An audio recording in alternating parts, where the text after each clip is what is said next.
Hey guys, throughout this tutorial, I'll be using the default Derwent brush that's located in the brush set of Procreate.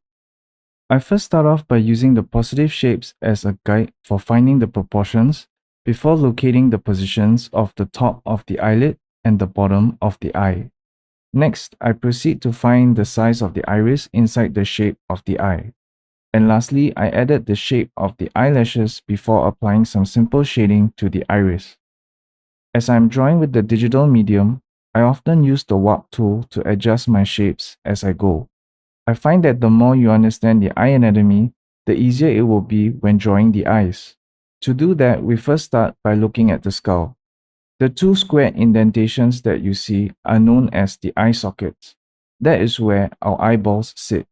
Some parts of the eye includes the eyebrow, which sits on the brow ridge just above the eye socket, the upper eyelid, eyelashes that are attached to the eyelids, the bottom eyelid, the sclera or whites of the eye, the iris, which dilates or contracts in size depending on the intensity of the light, the pupil or the black dot inside the iris, and lastly, the tear ducts.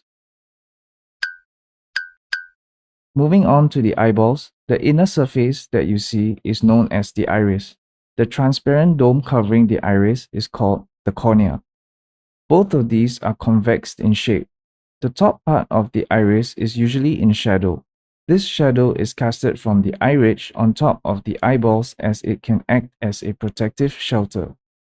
The highlight is a white dot that indicates the direction from where the light source enters our eyes.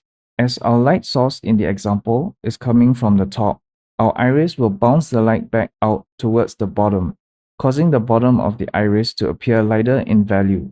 This is also known as reflected light. I first draw the overall shape of the eyebrow, then splitting it into smaller segments when shading.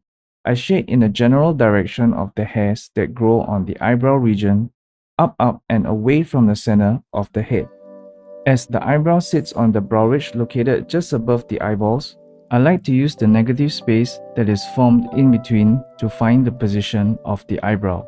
If you gently feel the edge of where the end of the eyebrow meets the edge of the eyelids, which can help give a better judgment to position the features of the eye. I feel that the best way to find the positions of the facial features is to use the positive and negative shapes of your model. A good source of information to get the features of the eye to align when drawing is to look for these negative shapes in particular that surround the eye. In the second demo, I focused on using the negative shapes in contrast to the first demo, using the shape formed by the space in between the eyebrow to the top of the eyelid and the shape of the eye bag to get the main shape of the eye.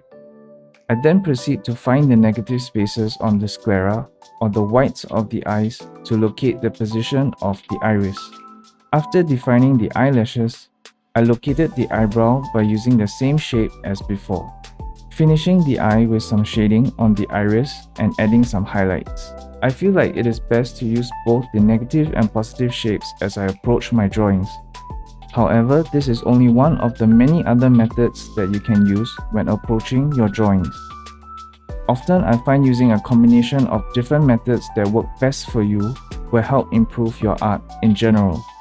As for the third demo, I will be focusing more on my process of how I work towards finishing my sketches, as I mostly use the same methods universally, regardless of the different digital programs out there. First, I rinse and repeat the steps as previously mentioned, finding the shapes while making adjustments to the proportions as I sketch. Once the rough sketch is done, I start to refine it by lowering the opacity of the sketch layer. I then proceed to refine my drawing with a new layer on top. Think of this as using a piece of tracing paper on top of your rough sketch to refine it with cleaner line work. When it comes to shading, I create a new layer and move it to the bottom below my refined layer.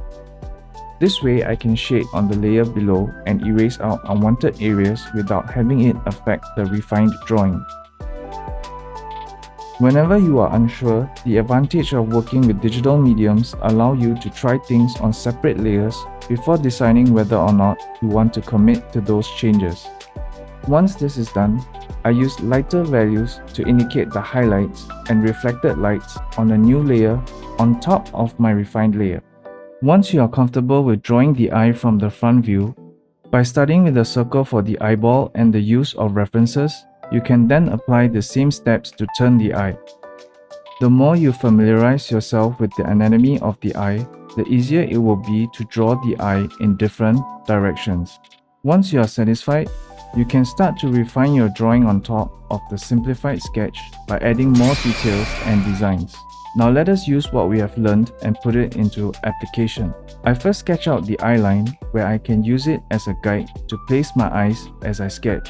Next, I use the length from the first eye to estimate the length of the second eye by using them as a guide to find the space in between them.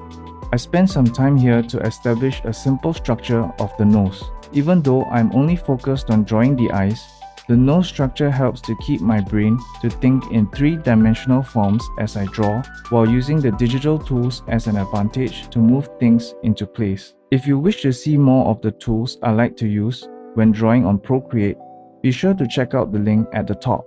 When trying to draw eyes in 3/4 view, it is always good to remember the structure of the face, as the planes of the face can greatly help to solidify your drawing. The more you are able to harmonize the structure, anatomy, and the angles and tilts of the facial planes, the easier it is for your eyes to take form. I then proceed to add the shading for the iris on a separate layer below my line layer, before decreasing the size of my brush to refine the eyelashes.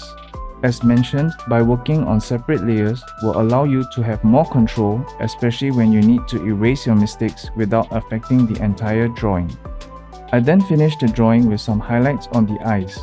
Here is the time lapse to what we have just went through from start to finish. Thank you for watching and don't forget to subscribe. I hope this video has helped and I will see you all in the next one.